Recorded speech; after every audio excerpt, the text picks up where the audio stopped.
O conhecimento é fundamental para a qualidade de vida de toda pessoa e para o exercício da cidadania. Quanto mais se sabe, mais se pode e se quer saber. A leitura é uma das principais portas de entrada para o conhecimento. Ela estimula o desejo de outras leituras, provoca a imaginação e as emoções, enriquece as produções em diversas linguagens e também ensina a ler e a escrever. É o que vamos ver nesse programa. Antes de começar a viajar, a conhecer outras terras e jeitos de viver, conheci espaços próximos e longínquos, apresentados por livros. Através de Monteiro Lobato, introduzi nas florestas brasileiras, conduzido pelos olhos sabidos e esperto do Saci, pelo mistério do Curupira e tantos outros mais. Os primeiros bailes a que eu fui foram aqueles em que Cinderela encontrou seu príncipe encantado e...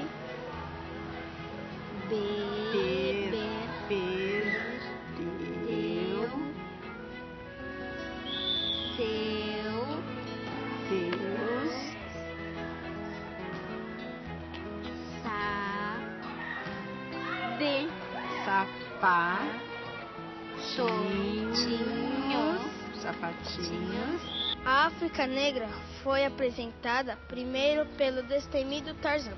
Atravessando obstáculos, apoiado em firmes cipós. Ao Oriente Médio, cheguei pela voz sussurrante e cheia de promessas de Sherazade. A primeira ilha que pisei foi a de Robinson Crusoe. Londres conheci pelos voos de Peter Pan. Fiz por décadas inúmeras belas, densas, irritantes, tediosas e implicantes viagens literárias. Gosto de ler livro, as coisas que eu faço. Por que você gosta de ler? Conta. Porque eu acho que eu aprendo mais. Aí eu melhoro a minha leitura. É isso. E o que você gosta de ler? Gibis, poesias, fábulas, conto de fada. Gibi, um piquenique do Mickey. A Mônica, eu tô lendo um livro do Harry Potter. Eu gosto de ler um monte de coisa, de livro, a professora sorteia os livros que a gente leva pra casa. Os livros tem as perguntas, né? A gente vai ler uma coisa, aí não sabe o que é, vai perguntar, mãe, o que é isso? O que é aquilo? O que é aquilo outro? Aí fica enchendo de perguntas. Mas é engraçado. E a gente fica sabendo um monte de palavras, né? Tipo, eu fiquei sabendo casa, edifícios. Aí eu falei pra minha mãe, o que é edifícios? Aí minha mãe me falou, aí foi assim que eu fiquei sabendo das coisas. Na minha casa tem uma estante cheia de livros, eu já li todos eles. Eu sempre ouvi muitas histórias e na minha casa tinha muitos livros, que a minha avó era professora. E eu tinha uma grande paixão pela literatura infantil. Eu comecei a aprender a ler aos 3 anos de idade, aprendi basicamente sozinha. E isso foi um marco na minha trajetória de vida e na minha trajetória profissional. Eu acho que o grande entusiasmo meu de estar lendo para as crianças e de estar discutindo com os professores a importância da leitura, né, de vários tipos de textos e principalmente da literatura infantil, foi a partir desse encanto que eu vivi na minha infância e durante todo o meu processo de formação que me construiu enquanto leitora.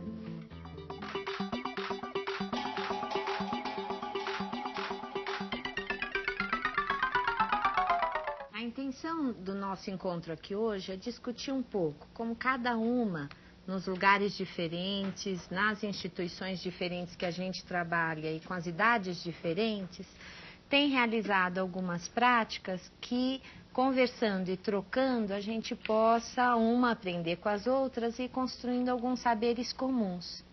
Só que antes da gente começar a conversar um pouco, eu queria ler para vocês um texto, um trecho de um texto do Paulo Freire, que vai encaminhar um pouco a nossa conversa.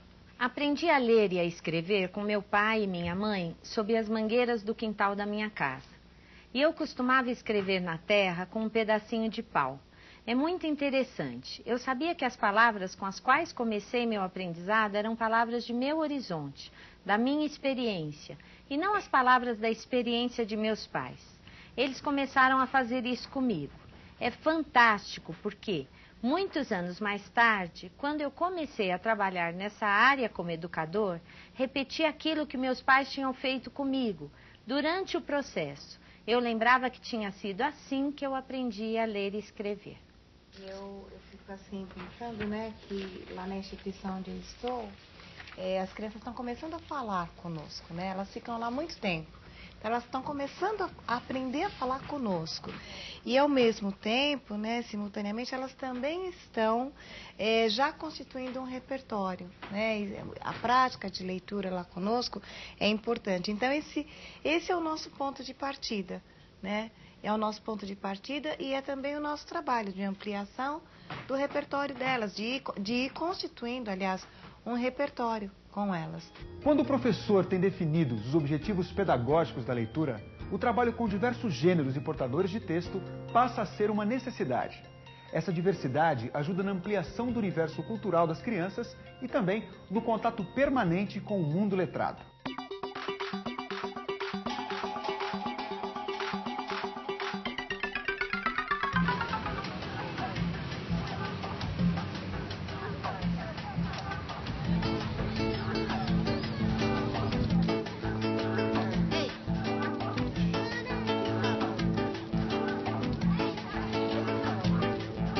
Esse projeto nós chamamos da visita monitorada na biblioteca. Nós marcamos com as escolas para elas trazerem as crianças das salas de aula, para elas conhecerem o espaço biblioteca e verem que é um espaço da criança, no caso da biblioteca infantil. Quando elas chegam em qualquer sala de biblioteca e vêem um livro com a capa bonita, é o que chama atenção. Seguido, talvez, de você ter atividades para ela. A criança vê alguém fazendo algo, ela vai lá ver o que se está fazendo. Então, se a gente tem uma programação de atividades, ela passa a ver algo acontecendo, ela vai lá ver, então chama atenção. O término da visita monitorada é sempre uma contação de história. Adorava flores. Tudo que ele plantava florescia como que por encanto. A contação de histórias são vários estímulos, por isso que ela é utilizada na biblioteca desde o início dela. O próprio Monteiro Lobato, algumas vezes, quando ele estava vivo, ele veio na biblioteca contar a história para as crianças. E se a gente assistir agora um trecho da Sala da Rosa para ter um pouco mais de recurso para a nossa discussão sobre leitura? Ah, Tamires está tão encantada com essa poesia que ela também estudou em casa. Então vamos lá, Tamires. Poema Canção do Exílio, Gonçalves Dias. Minha terra tem palmeiras onde canta o sabiá. As aves que aqui gorjeiam não gorjeiam como lá. Nosso céu tem mais estrelas, nossas vargens têm mais vidas. Nossas vargens têm mais flores. Nosso bosque tem mais vida, nossa vida mais amores. Olhando como ela leu, né, revela que essa criança, assim, ela se preparou, né, para ler em voz alta numa situação em que ler em voz alta fizesse sentido, né? Isso mesmo, Leica, quer dizer, a gente lá na classe desse grupo já tem uma característica que, assim, eles gostam muito de ler e gostam muito de compartilhar o que eles fazem com os outros. Isso é uma coisa que eu incentivo bastante também, né?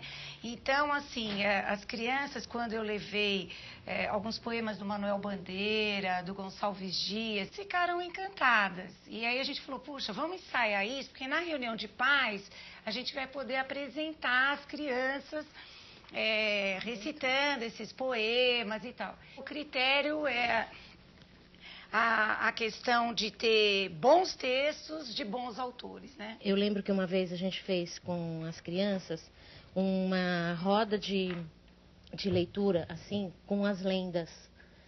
Então, a gente escolheu uma das turmas, que eram menores, para vir para a nossa sala, fizemos os convites, as crianças pensaram em como organizar, igual a gente planeja, as crianças fizeram também. E a preparação da leitura em si, que a gente ficou dias, eles levavam os livrinhos para casa, né, para ler, com os pais ajudando, a gente fez bilhete para que os pais soubessem o que a gente ia fazer, e eles voltavam no dia seguinte na roda e diziam assim, posso testar a minha leitura para a gente ver? Posso testar a minha leitura? Eu dizia, pode, pessoal, olha, fulano hoje quer testar a leitura dele, né? Acho que isso tem um pouco a ver com a prática do caderno de leitura. Esse é um caderno, eu trouxe até 3 aqui para vocês não brigarem, certo? Para ver, né?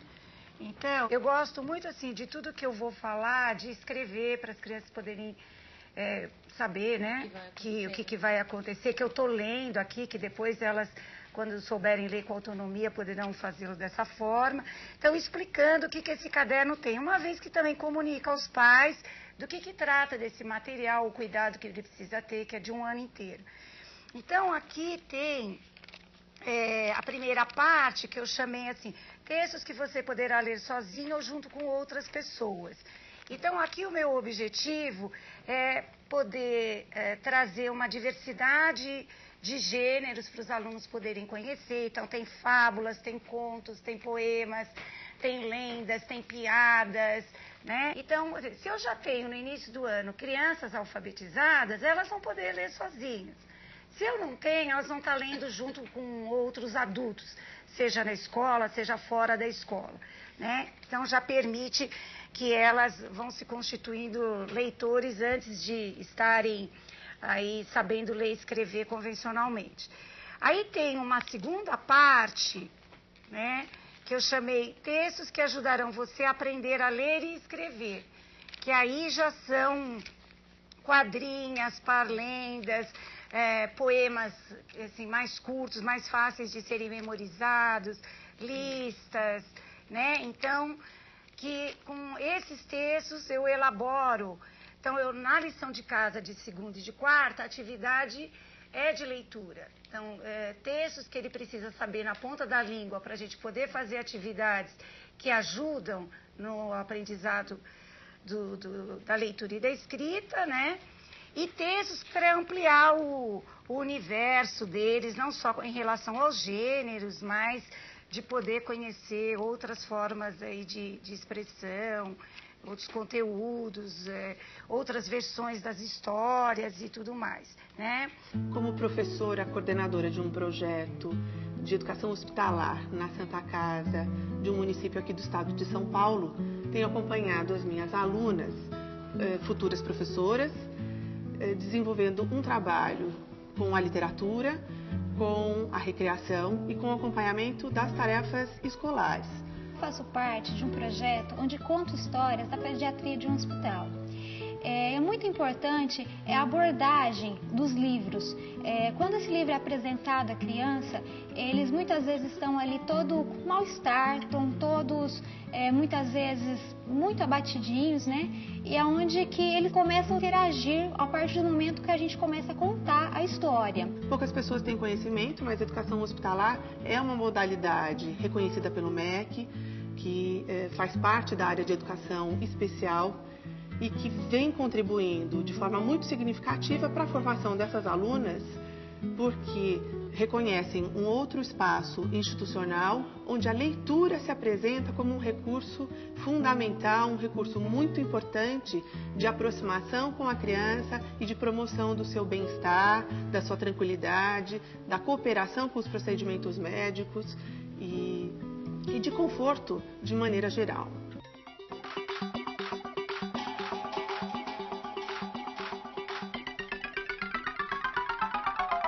Agora, nós vamos fazer o seguinte, ó. Cada um vai ler para o colega do lado. Ó, Camila lê para Tatiana, Tatiana para Camila e assim por diante. Eu vou colocar o cartaz aqui na lousa. Algumas duplas vão ler aqui comigo. Depois também eu vou pedir para a Mariana, para a Bianca, para o Bruno, para vir aqui na frente, para algumas crianças verem para eles, tá certo?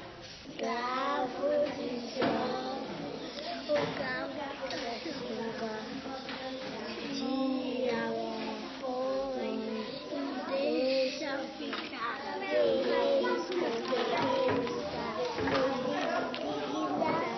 guerreiros com guerreiros fazem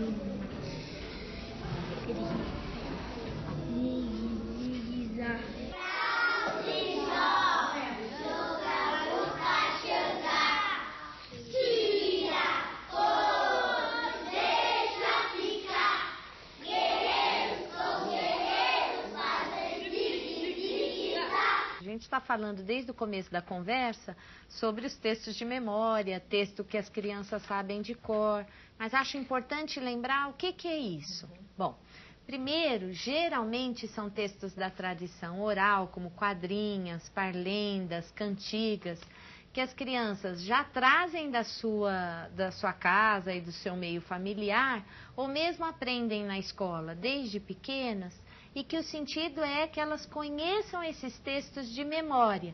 Não porque foram obrigadas a decorar, mas porque usando, cantando, brincando e aprendendo estes textos, foram se apropriando da pauta falada deles.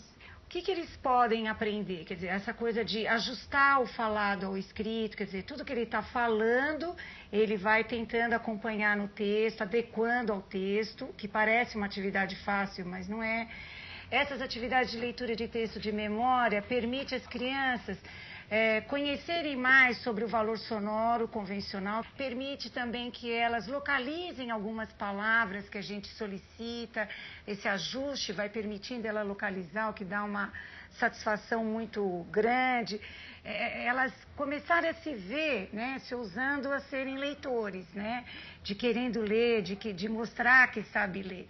Então, são atividades que a prática tem mostrado que é possível ser feito com as crianças desde muito pequenas, né, Regina? Né? A gente tem visto que ter um caderno, que as crianças, levantar o repertório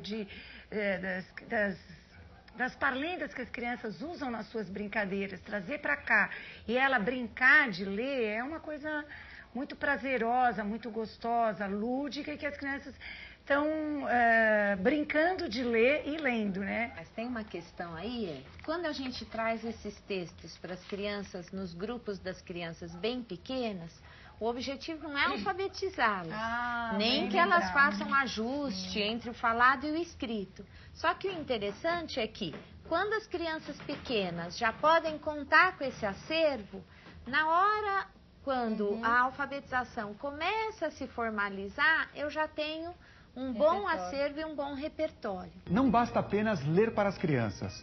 Quando o objetivo é a leitura para aprender a ler, as atividades devem ajudar na reflexão sobre a escrita e também no desenvolvimento dos procedimentos de leitura. Essas intervenções, né, Regina, às vezes a gente pensa que elas têm a ver com o talento dos professores. O dom. Com o dom, né? O professor que sabe fazer porque ele leva jeito para a coisa. Planejar a intervenção significa estudar a intervenção.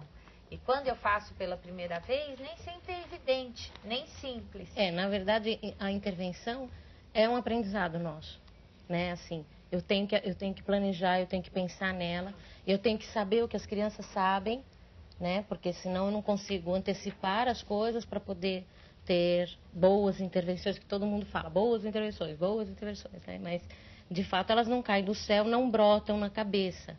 É mesmo um exercício, é mesmo um aprender da gente. Quanto mais você reflete, quanto mais você repensa a sua prática, as suas coisas, e quanto mais você sabe sobre o caminho que as crianças têm de aprender as coisas, mais você consegue boas intervenções, né?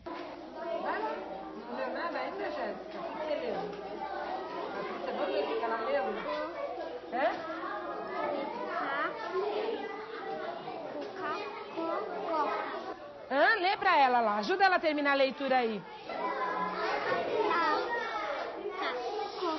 Cocada. Cocada? Onde tá escrito cocada? Mostra pra mim. Mostra, lê de novo, Jéssica.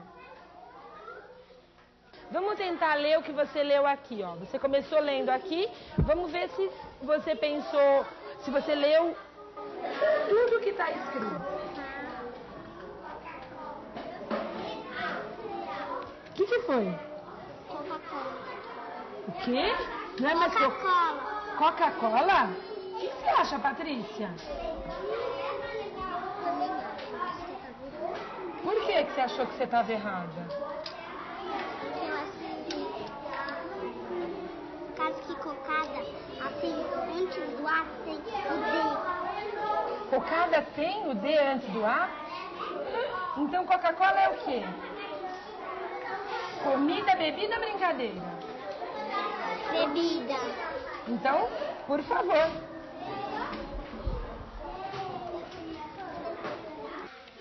Então, o que é que na casca branca o rei amarelo boia em águas claras? Qual que é? É o ovo. É o ovo. Então, Wellington, ovo começa com qual letra? O. O. Então vamos lá, Wellington. Põe o dedinho e olha. As três começam com O. Vamos tentar descobrir qual que é ovo. Ovo. Eu não entendi. Como é que lê ovo? Lê outra vez. Ovo. É esta? Por que você acha que é essa daí? Hã? Qual que é, Daiane? Vamos ajudar o Wellington. Tem V e a palavra ovo tem a letra V? Tem? Muito bem, aí mesmo. Leia ovo. Leia aí, Wellington, ovo. Então, nessa atividade que a gente viu, né, tanto na leitura de lista, né, da professora Márcia, como da atividade de adivinhas, né, da professora Rosalinda, a gente tem que ter um certo cuidado para formar os agrupamentos, né? Porque no momento que as crianças vão ter que procurar a resposta, lá no caso das adivinhas, tem o ovo, né, me parece, e o homo, né?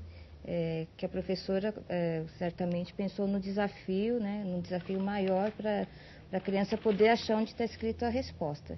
Então, aí precisa assim, a gente pensar em como formar esses agrupamentos, porque precisam ser garantidas algumas condições aí. Por exemplo, se a gente colocar duas crianças com escritas pré-silábica ou duas crianças com escrita silábica sem valor, essa atividade vai ficar apurada, né? Então, o ideal seria assim, pensar numa criança que tem, pelo menos uma criança que tem uma escrita silábica com valor sonoro que faça uso desse conhecimento. Só para relembrar, vamos destacar agora o que é importante que o professor considere para planejar boas atividades de leitura para as crianças. Para começar, é importante ter um espaço reservado para a leitura diária.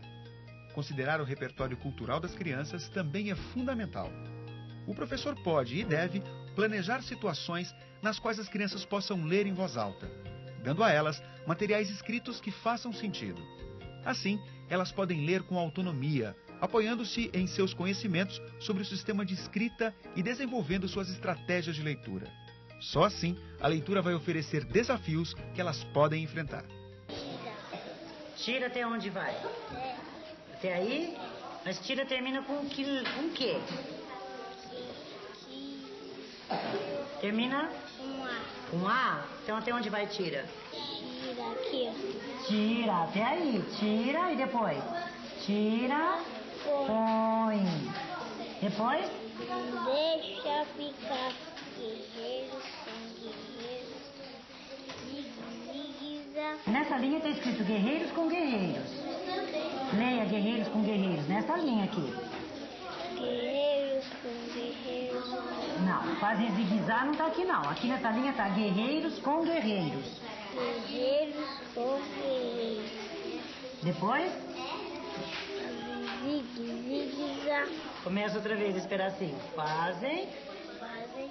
Não, você tem que ler fazem aí. Aí está escrito fazem, aqui. Aqui nessa linha está escrito fazem zigue-zigue-za. Zigue-zigue-za. Isso, agora saiu. Muito bem.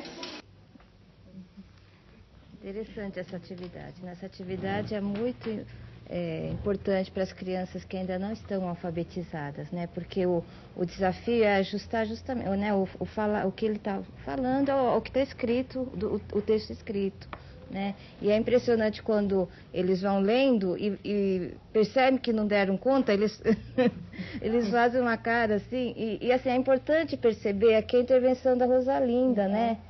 Quando ela delimita lá, aqui está escrito guerreiros com guerreiros, né? Então, quando essa intervenção eu achei que foi muito importante, né? Para aquela criança pensar um pouco. Ou mesmo quando ela faz ele voltar. Isso, ela do tira, né?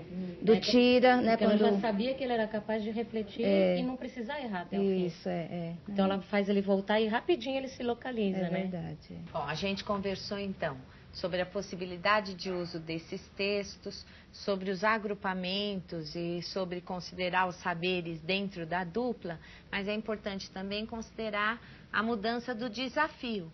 E eu queria só lembrar de uma atividade que a gente fez na classe também, que tinha que ajustar o falado ao escrito, mas não era com um texto de memória. Então eu dei uma fábula para os alunos com escrita não alfabética, né? E para os alfabéticos eu disse, vocês vão escrever a fábula que eu vou ditar agora. Né? Então eu li a fábula inteira, que já era familiar para eles, reli ela inteira e eu falei, bom, então agora eu vou ditar. Crianças com escrita não alfabética tinham que acompanhar a leitura e marcar até onde eu tinha ditado. E crianças com escrita alfabética tinham que escrever. E aí depois eu disse para eles assim, olha, agora eu sou uma pessoa que eu só sei o nome das letras, né? Então vocês é que vão ditar para mim. Lucas que levantou a mão. U, M, A. João, como é que continua? Uma vez. O saco. Ah, tá bom. O que eu ponho?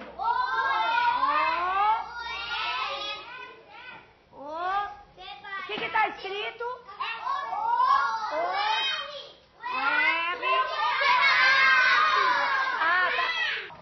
Separado. O D, o O.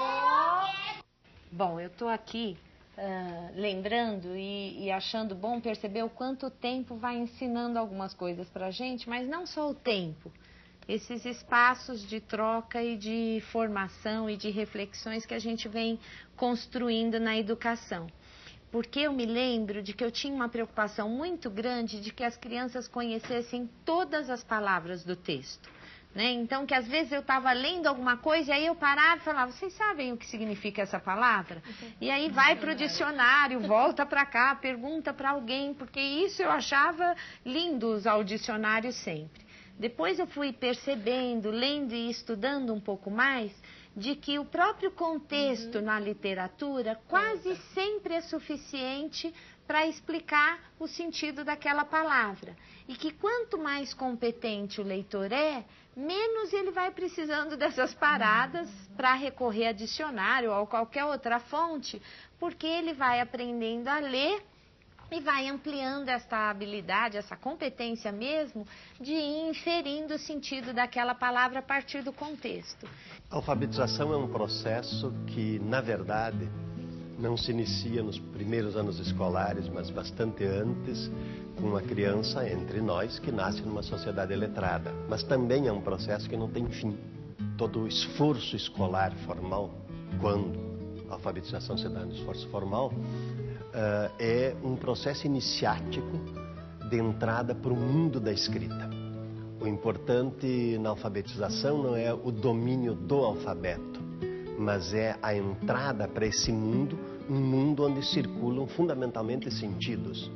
Por isso, uma alfabetização hoje, por exemplo, se pensa sempre em cima de textos com sentido, em cima de palavras que signifiquem. É nesse sentido que a expressão, por exemplo, do Paulo Freire, de que a leitura do mundo antecede a leitura da palavra, é uma relação entre o significado e as expressões que nós utilizamos. Paulo não estava dizendo que você não tem palavras para compreender o mundo. Você, quando compreende o mundo, compreende com palavras. O processo de alfabetização que desveste, que desnuda as palavras dos seus sentidos, se torna um processo absolutamente de domínio mecânico e técnico de um alfabeto. E isso não é a introdução de ninguém, um processo de introdução de ninguém ao mundo da escrita. Há uma idade ideal para se começar a escrever? Como trabalhar a linguagem escrita com crianças pequenas? O que significa escrever quando ainda não se sabe escrever? No próximo programa da série Letra Viva, vamos conhecer propostas de escrita a partir de necessidades reais de comunicação. crianças, olhos emocionados, vivos, curiosos, interessados, procurantes do bom, do envolvente, olhos grudados, querentes, buscantes, perguntantes, olhos apaixonados, entrega ao prazer, à surpresa, à alegria e à vontade de querer mais, olhos sorridentes e venturosos, de quem embarcou numa grande aventura.